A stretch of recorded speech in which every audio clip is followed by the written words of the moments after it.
Bonjour à tous, vous êtes sur 89.7 FM et c'est l'heure de Rendez-vous IFR, l'émission de l'Institut français du Rwanda. À la une de notre édition, la culture scientifique présentée par Maurice Brouard. Ensuite, Raphaël Ruiz évoquera avec nous le métier d'enseignant dans notre rubrique Quand je serai grand, avec invité dans nos studios Viateur Dossigiman. Une nouvelle rubrique au fil des mots avec Guillaume Favier nous présentera le livre Coup de cœur du mois. Nous parlerons également de nos partenaires avec Maëva Adin et Maureen Brouard dans IFR, les partenaires. Viendra ensuite Je, Tu, Il, la rubrique consacrée aux apprenants de français. Et pour cette édition, plein feu sur les élèves de Greenwich Academy. Nous sommes allés aussi à la rencontre du cinéaste Kivu pour parler cinéma avec Yann Giraud dans le coin des Intellos. Et nous terminerons cette émission par l'agenda du mois de mai avec Maurice Brouard. Restez à l'écoute de Contact FM. Rendez-vous IFR, l'émission de l'Institut français du Rwanda sur CFM. À la une, l'Institut français du Rwanda accueille une exposition en partenariat avec l'USAID, le Mineduc et le REB. Maurice Brouard, bonjour. Je crois que la culture scientifique sera à l'honneur le mois prochain ainsi que jusqu'à la fin de l'année. Bonjour Diana, oui tout à fait.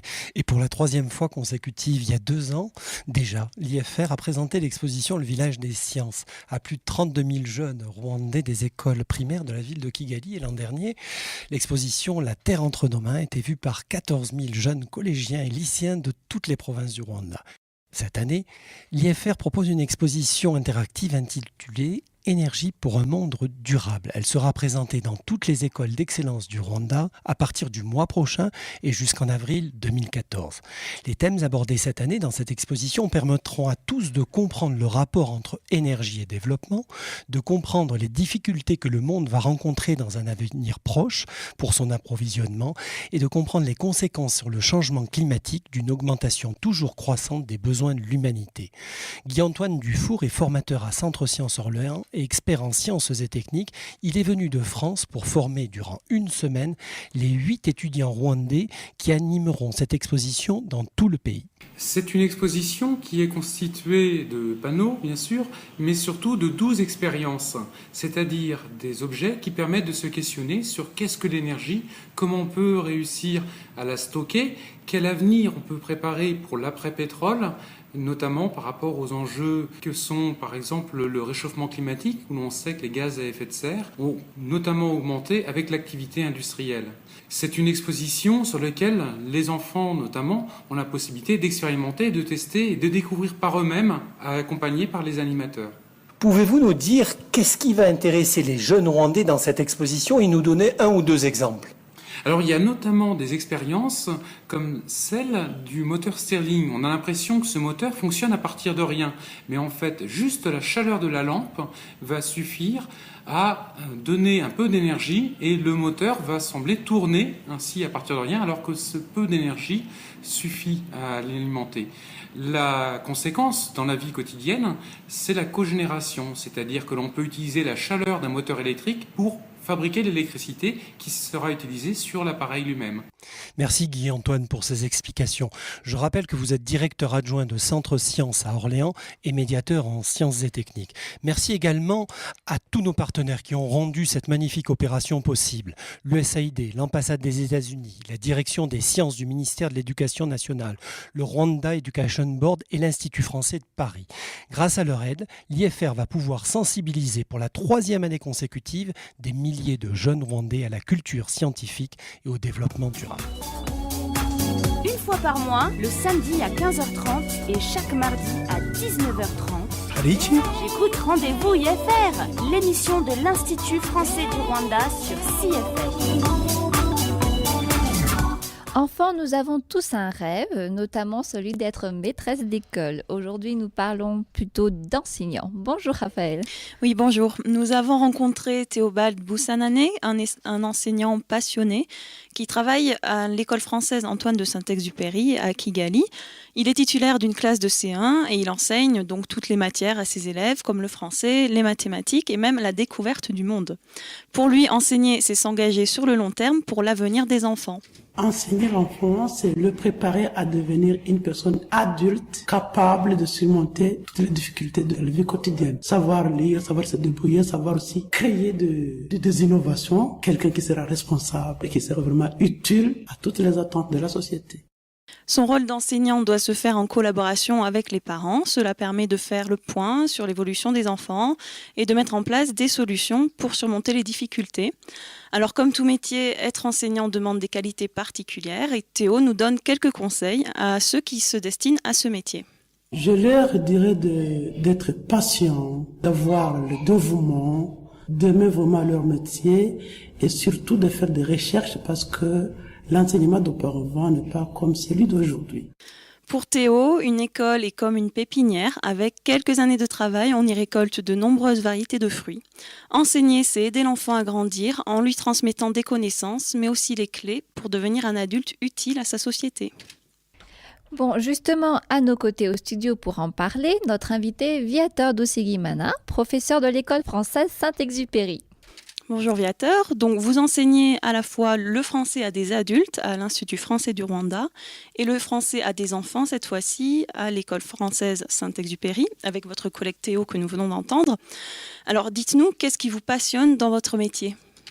Ce que j'aime dans le métier d'enseignant, c'est que ce métier pour moi signifie liberté. C'est un métier où vous avez des choses à faire à un moment précis et vous avez des objectifs à atteindre que vous pouvez atteindre ou non, mais vous savez toujours où vous pouvez vous situer. Qu'est-ce qui vous a donné l'envie d'enseigner ? Ce qui m'a plutôt poussé à faire ce métier, bon, c'est parce que mon entourage, mes parents étaient enseignants et du coup, ça a dû entrer soit par les gènes, soit par le milieu parental. D'accord. Et quel est votre parcours ? Qu'est-ce que vous avez suivi comme études ? J'ai étudié à l'Institut supérieur pédagogique de Kigali, KAI. Justement, vous, en tant que professeur, est-ce que vous avez une petite anecdote ou un bon souvenir de classe que vous voudrez partager avec nous ? Et oui, tout à fait. Il y a une fois où j'ai demandé à mes étudiants pourquoi ils apprenaient le français, tandis que certains me disaient qu'ils voulaient connaître cette langue pour leurs besoins professionnels. Il y en a un qui m'a dit qu'il voulait étudier le français parce que c'est la langue des belles femmes. Merci Viator de nous avoir instruits sur le métier d'enseignant. Je rappelle que vous donnez des cours à l'Institut français du Rwanda et à l'école française Antoine de Saint-Exupéry à Kigali. Pour ma part, je vous quitte sur une citation d'Antoine de Saint-Exupéry justement qui disait « Le véritable enseignement n'est point de te parler mais de te conduire ». Merci en tout cas à vous deux pour cette intervention.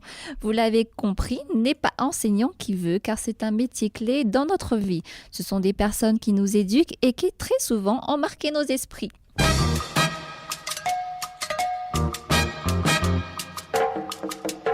À présent, place à notre jeu qui permettra de gagner un dictionnaire de français. Écoutez bien la question. Quel artiste sera à l'affiche du prochain concert de l'Institut français du Rwanda le jeudi 30 mai prochain ? Si vous avez la réponse, envoyez-le sur le 07 27 576 223. Un petit indice, c'est l'interprète de cette chanson de Land of Wide Open Space. Restez à l'écoute de Contact FM.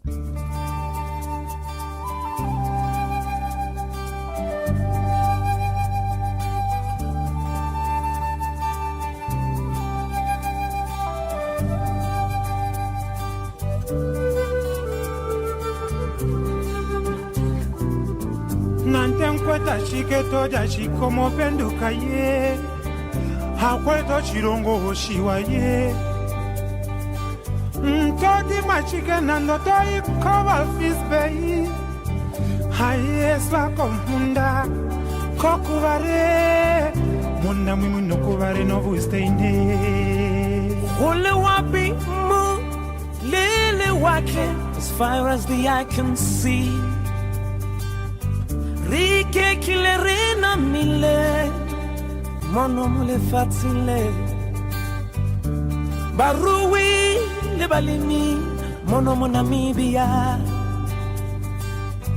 Ankwari shime yuko ure Ke umbola meme wange nkwepe nande ujeko wamboko kuleto yashikeko vusteine akweto shilongo shiwa utalo miti na vanu utalo vanu no miti akweto na shiko bawa chokai yakai takwanu mono como nati fela uchakai uyakai takwanu mono como nati fela ayo mwana yeah yeah yeah yeah yeah meshiwa meshiwa halagade meshiwa meshiwa mami there's a land of wide open spaces, so many many many faces. There's a land of wide open spaces, so many beautiful faces. Namibia, oh, now I don't know.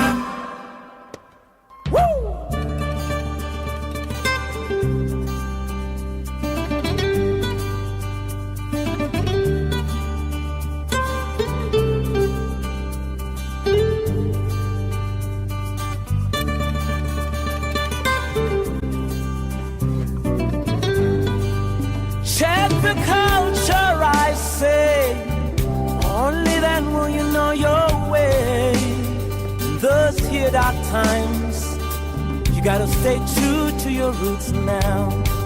Be proud and stand up, get up, say you're Namibian. Chokai, uyakai, takwano, mono homo nati fela. Uyakai, uchakai, takwano, mono homo nati fela. Ayo, papa. Yeah, yeah, yeah, yeah, yeah. Meshiwa, Meshiwa, Vous êtes toujours avec l'Institut français du Rwanda dans Rendez-vous IFR. Vous venez d'écouter The Land of Wide Open Space du Namibien Elemoto, lauréat du prix découverte RFI France 24 2012. Si vous nous rejoignez, sachez que nous avons un dictionnaire de français à gagner. Pour cela, envoyez au 0727 576 223 la réponse à la question suivante. Quel artiste sera à l'affiche du prochain concert de l'Institut français du Rwanda le jeudi 30 mai prochain?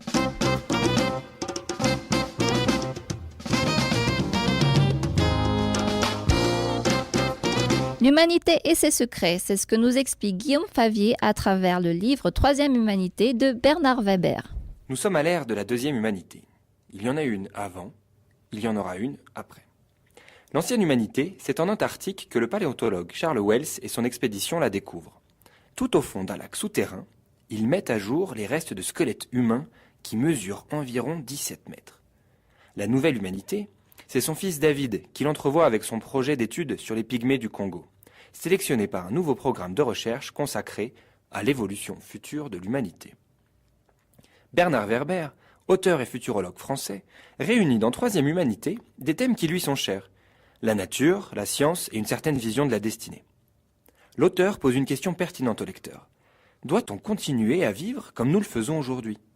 Le salut de l'humanité réside-t-il dans la consommation et la production à outrance? Devons-nous continuer à fermer les yeux sur les horreurs du quotidien, au risque que tout explose à moyen ou à long terme? Au fil des mots, le plus surprenant des secrets vous sera révélé. Bernard Werber sait mieux que quiconque donner des coups de pied dans la fourmilière de nos certitudes.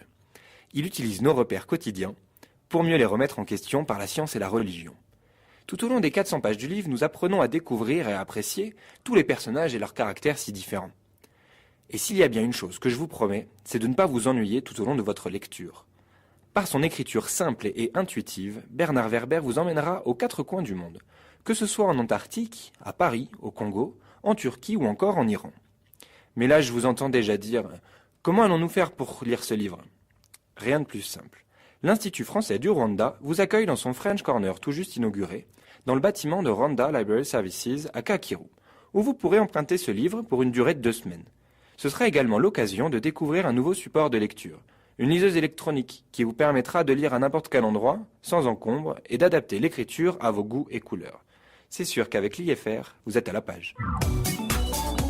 inshuro imwe mu kwezi kuwa gatandatu saa 9:30 na buri wa kabiri saa 1:00 za nijoro numva rendez-vous IFR. buretse rendez-vous IFR ni iki? Ni ikiganiro cy'ikigo cy'abafaransa mu Rwanda kuri CFM.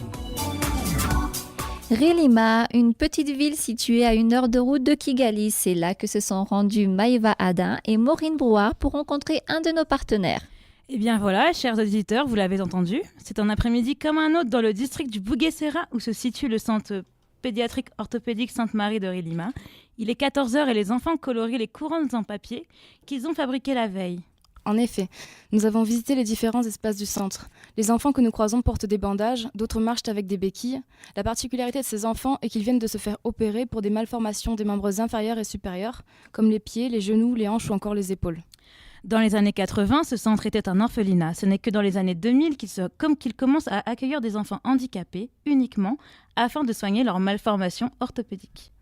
Le centre de Rilima est donc progressivement monté en puissance. Il a d'ailleurs été reconnu en 2012 par le ministère de la Santé comme service spécialisé pour la prise en charge des patients ayant besoin de chirurgie orthopédique pédiatrique. Et d'ailleurs, l'institution est particulière dans le paysage médical rwandais, c'est ce que nous a expliqué Béatrice, la directrice, que nous avons rencontrée avec Maureen la semaine passée sous une pluie battante.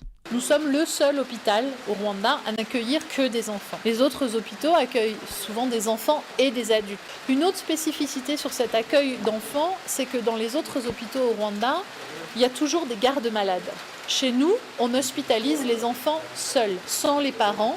Donc du coup, la fonction de aide-soignant est chez nous très très importante parce qu'on a des enfants, donc il y a une forme de dépendance parce que ce sont des enfants, et on a des enfants handicapés, donc il y a une dépendance encore plus forte. Toute cette vie quotidienne d'accompagner les enfants, c'est quelque chose que nous faisons ici et qu'on ne fait pas ailleurs, puisqu'ailleurs il y a des gardes malades qui le font. Il est vrai que les enfants passent leurs journées entières au centre pendant la rééducation, qui peut durer plusieurs semaines. Pour éviter l'ennui, le développement personnel de ces enfants patients est donc placé au cœur des préoccupations de l'hôpital. Béatrice nous en dit d'ailleurs un mot. Nous avons développé, en plus des activités, je dirais, classiques, purement médicales, tout un pôle d'activités ludiques et éducatives. Pour nous, un enfant, pour guérir, ça a besoin effectivement de soins de santé, de médicaments, mais un enfant, ça a besoin de jouer. Le ludique, l'animation, la scolarité, ne pas perdre le fil de ce qu'on a appris à l'école, s'amuser, rire avec d'autres enfants. Pour nous, ça permet des guérisons plus rapides. Ça permet à l'enfant de supporter plus facilement l'hospitalisation et supporter plus facilement l'éloignement avec sa famille. Et ne l'oublions pas, l'Institut français du Rwanda est un partenaire clé du centre de Rilima pour toutes ses activités ludiques comme éducatives, en plus des animations proposées par Florence et Mariona, l'infirmière et la kinésithérapeute du centre. La cellule mobile de l'Institut rend visite 1 fois par mois aux enfants. Ils découvrent alors les livres, les jeux sur tablette numérique et visionnent 1 fois la nuit tombée un dessin animé. Les enfants qui sont hospitalisés un petit peu longtemps chez nous et dont l'état de santé le permet, vont à l'école du village régulièrement. Voilà, donc ce qui permet de couper le moins possible avec leur vie d'avant, qui sera leur vie d'après. Et ce qui permet aussi, une chose qui est importante pour nous, d'inclure notre hôpital dans la communauté. C'est-à-dire qu'on n'est pas un îlot fermé au milieu de nulle part, mais on est vraiment un îlot dans un village, dans un secteur, dans un district. Véritablement donc, il s'agit d'un hôpital bien implanté dans le paysage du petit village de Rilima. Pour finir, il faut également savoir que le centre souhaite devenir un lieu de stage et de formation en chirurgie orthopédique, avec des formations ouvertes non plus seulement aux acteurs du personnel de l'hôpital de Rilima, mais également aux acteurs de santé de tout le pays. Et bien voilà, chers auditeurs, pour la présentation de ce mois. Et à bientôt, nous vous retrouverons très prochainement. Un petit mot, Diana, sur cet hôpital de Rilima qui force le respect, on voit des enfants heureux. Si vous voulez avoir une petite idée de ce qui se passe dans cet hôpital, allez sur le YouTube de l'Institut français et vous pourrez consulter une vidéo qui est consacrée, si vous voulez, aux activités qui sont développées dans cet hôpital, le type d'opération qui s'y passe et les différents intervenants, les chirurgiens, les infirmières. Allez donc voir sur le YouTube de l'Institut français la vidéo sur l'hôpital de Rilima. En tout cas, merci à Maëva et Maureen pour ce reportage. On se retrouve très bientôt. Pour vous qui nous écoutez à Rilima, donc comme elles l'ont dit dans leur reportage, n'oubliez pas que la cellule mobile et d'animation culturelle de l'IFR est présente à Rilima tous les deuxièmes mardis du mois. Rendez-vous IFR, l'émission de l'Institut français du Rwanda sur CFM. Si vous nous rejoignez, vous êtes à l'écoute de Rendez-vous IFR, l'émission de l'Institut français du Rwanda. Ce mois-ci, pour notre rubrique Je, tu, il, nous sommes allés à la rencontre du club radio de Green Hills Academy. Ce sont donc des élèves qui ont travaillé sur l'actualité et un phénomène planétaire, le Harlem Shake. Écoutons. À Green Hills Academy, afin de pratiquer la langue française en s'amusant, nous faisons des émissions radio. Aujourd'hui, vous pouvez en entendre des extraits. Gajou nous présente quelques actualités africaines. Elle est suivie de Yann qui nous évoque quelques coutumes et traditions françaises. Enfin, Deschamps nous décrit le Harlem Shake. Écoutons-les.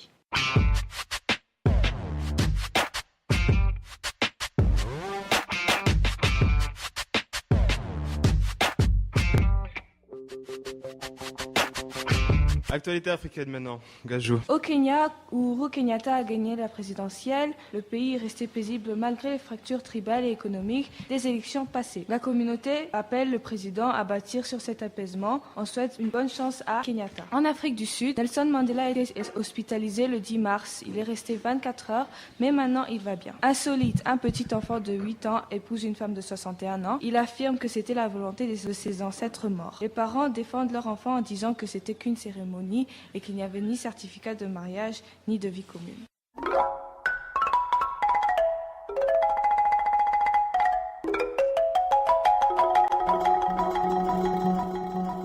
Quelques traditions pendant les fêtes particulières à la France.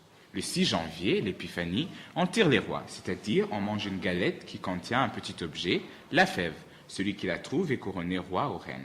Pour le 2 février, la chandeleur, on mange des crêpes. Les faire sauter avec un morceau d'or dans une main porte bonheur. La mi-carême, on a toujours un défilé de chars. Le 1er mai, la journée du travail, on offre un bouquet de muguet pour porter bonheur. Le 25 décembre, pour la Noël, on a un repas de famille avec des aliments traditionnels comme du foie gras.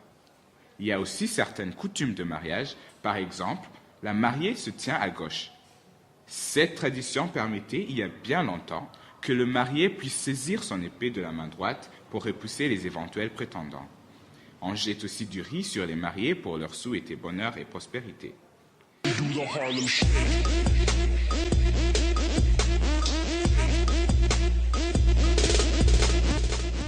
L'Afrique n'échappe pas au phénomène viral du Harlem Shake. Du nord au sud, des jeunes publient des vidéos d'une trentaine de secondes dans lesquelles on les voit dénudés, se dandiner de façon frénétique. Cette nouvelle mode provoque la colère dans certains lieux islamistes, notamment au Maghreb. En moins d'un mois, le Harlem Shake a conquis le monde. Le 2 février alors, un groupe d'amis se décide à mettre en ligne une vidéo dans laquelle ils se trémoussent dans tous les sens. Ils sont alors là, loin d'imaginer que leur mise en scène va enflammer la toile. En 2 semaines, YouTube a dénombré plus de 12 000 versions différentes et endiablées du Harlem Shake. Sur le continent africain, l'Afrique du Nord est la première à entrer dans la danse. De Rabat au Caire, en passant par Alger et Tunis, des jeunes s'adonnent à l'exercice, parfois avec un brin de provocation. Cette nouvelle mode n'est pas du goût des islamistes radicaux qui tentent désormais d'interdire tout rassemblement destiné à exécuter cette danse frénétique. Cela en vain. Le buzz suit donc son chemin et même dans l'enceinte de l'ambassade des États-Unis en Algérie.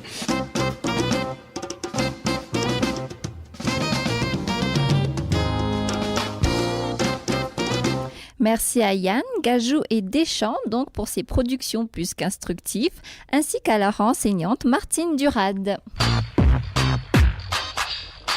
Venez apprendre le français à l'Institut français du Rwanda. Musique avec Mani Martin que nous avons rencontré récemment au studio de création musicale puisqu'il n'a pas pu être parmi nous aujourd'hui. Bonjour Diana, je suis un artiste rwandais et quand tu dis Mani Martin, dis aussi Kesho Band. Kesho Band, c'est un groupe de musiciens, instrumentistes et chanteurs, vocalistes qui est toujours avec moi. C'est eux qu'on fait avec les festivals, les concerts et toutes les répétitions ici à l'Institut français du Rwanda. Alors dis-moi Mani Martin, comment est-ce que tu as commencé ta carrière? Dis-nous un peu plus de ton histoire.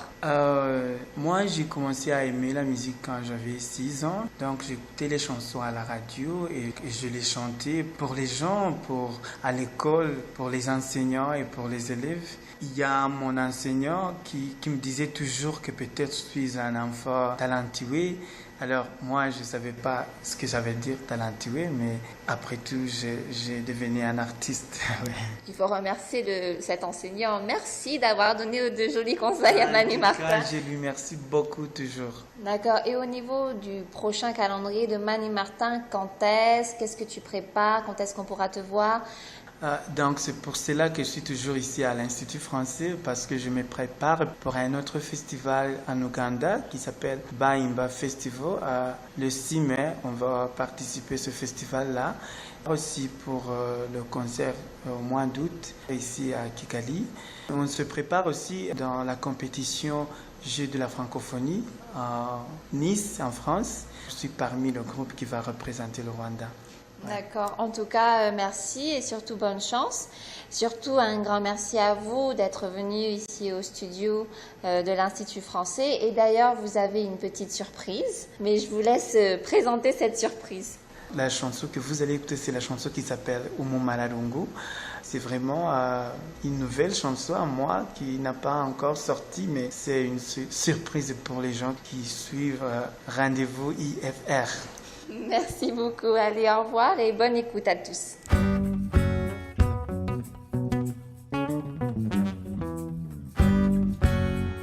Abantu amagana n'amagana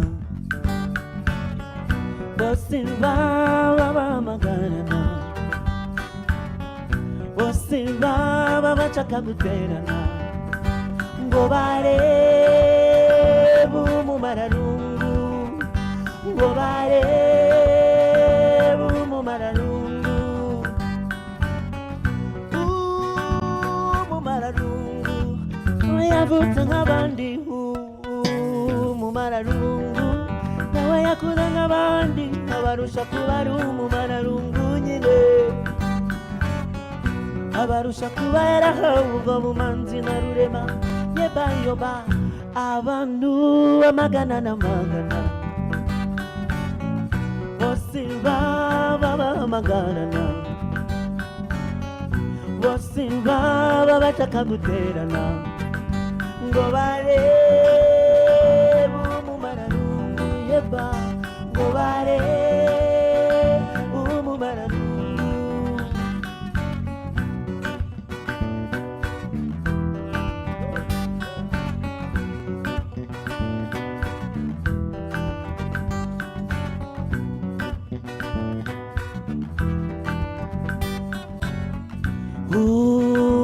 Umumararungu nagira ubwoko umumararungu sibijya n'idini cyangwa umuryango we asabana na bose agakunda bose abazi n'abatazi bose akabamararungu narobanura kigendera kimararungu yiberaho kimararungu abamwakira n'abatamwakira bose akabamararungu narobanura hakuna kubagua jani wote tufurahi hakuna kubagua jani wote tufurahi hakuna kubagua jani wote tufurahi turare turare turare ngera turare turare turare ngera turare turare turare ngera abantu amagana n'amagana bose baba bamagarana bose baba bashaka guterana ngo barebe umumararungu ngo barebe umumararungu.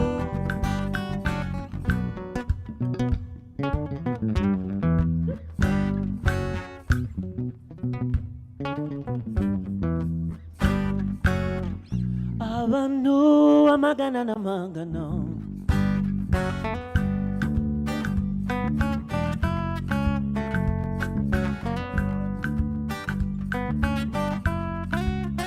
Yeba.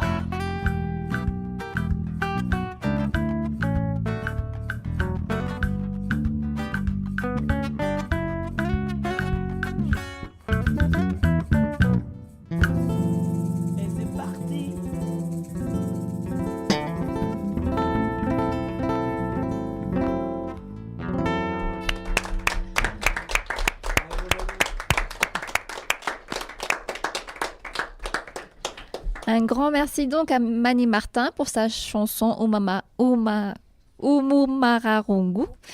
Et vous pouvez retrouver toute son actualité sur www.manimartin.com ainsi que sur sa page Facebook.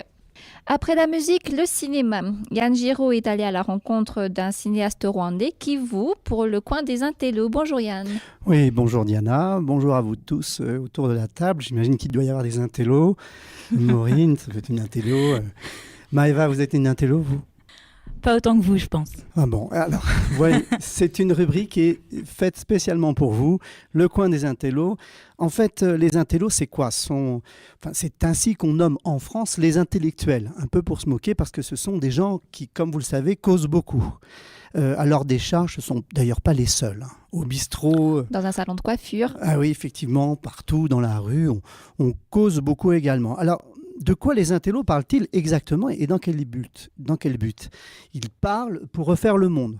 Alors pour cela, vous me direz, il ne suffit pas de parler, mais au moins croit-il qu'un autre monde est possible. L'intellectuel croit donc dans ce qu'on appelle la force des idées. Un poète, par exemple, peut être un intello, un journaliste peut être un intello, un cinéaste, un architecte peuvent être des intellos dès lors qu'ils nous font voir les choses un peu autrement. Alors aujourd'hui, Diana, moi je vous propose de parler de cinéma et plus exactement de cinéma d'auteur. Je me suis demandé s'il y avait un cinéma intello ici au Rwanda. Cette question, je suis allé la poser à un jeune cinéaste. Il revient de Cannes où il a été sélectionné au pavillon des cinémas du monde. Il accumule les prix, les mentions spéciales. Il s'appelle Dadi Kivu. Il est né ici, il a grandi ici au Rwanda. Je lui ai demandé d'abord s'il se considérait comme un intello. J'aime pas le terme intello, mais j'aime les expressions artistiques où il y a une profondeur, une certaine profondeur intellectuelle. Voilà. Pas ça fait de moi un intello, mais voilà. Moi, j'aime bien le travail des gens qui osent, voilà, qui osent les droits de blasphème, qui osent secouer les traditions, les idées reçues. C'est pas encore une habitude. Voilà, c'est pas encore une habitude peut-être ici. À cause de quoi ? Probablement à cause d'une conception sans doute traditionnelle de la culture.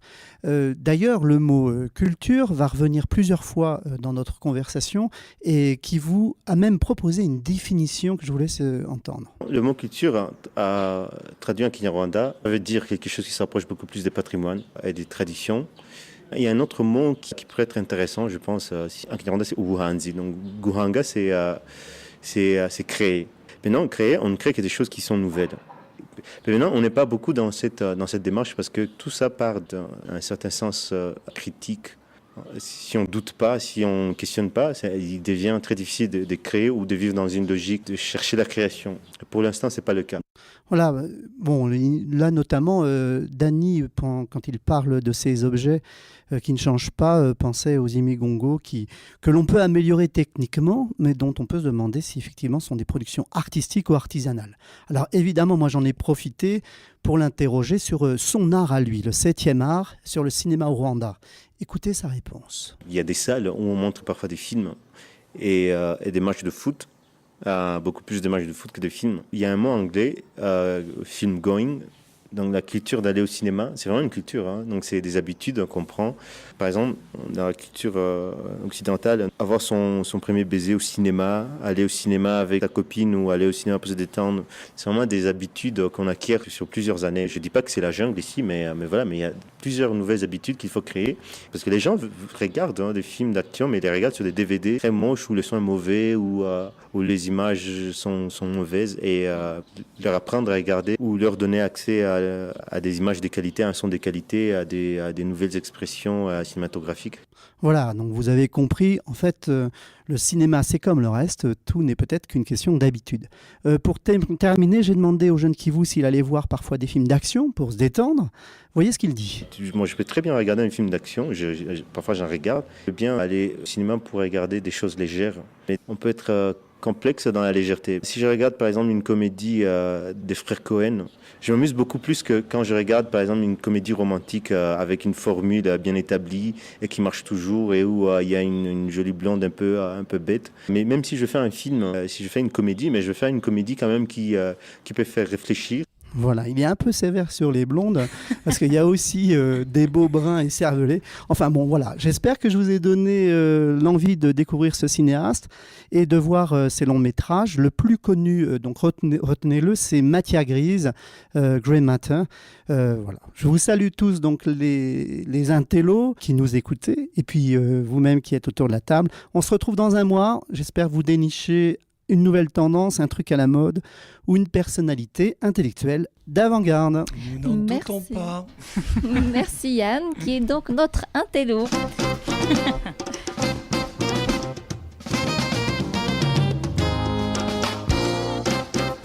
Un événement marquant donc pour le mois prochain. Maurice Brouard est là pour nous en parler.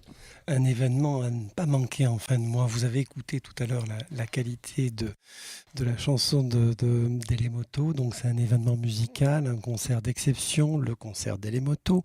C'est un chanteur namibien qui a gagné le prix découverte RFI France 24 en 2012. Ce concert se tiendra le jeudi 30 mai à 19h à l'Issuar Center. Notez bien dans vos agendas, jeudi 30 mai, 19h, à l'Issuar Center, le concert d'Elemoto. À ne pas oublier, avant de terminer ce point rendez-vous, une information importante concernant notre studio de création musicale. Nous y sommes en ce moment, nous enregistrons cette émission de radio, mais ce studio sert aussi à autre chose. Une information qu'il faut faire circuler le plus largement possible autour de vous. Le studio de création musicale de l'IFR est mis à la disposition gratuite de tous nos musiciens, tous les musiciens et chanteurs rwandais.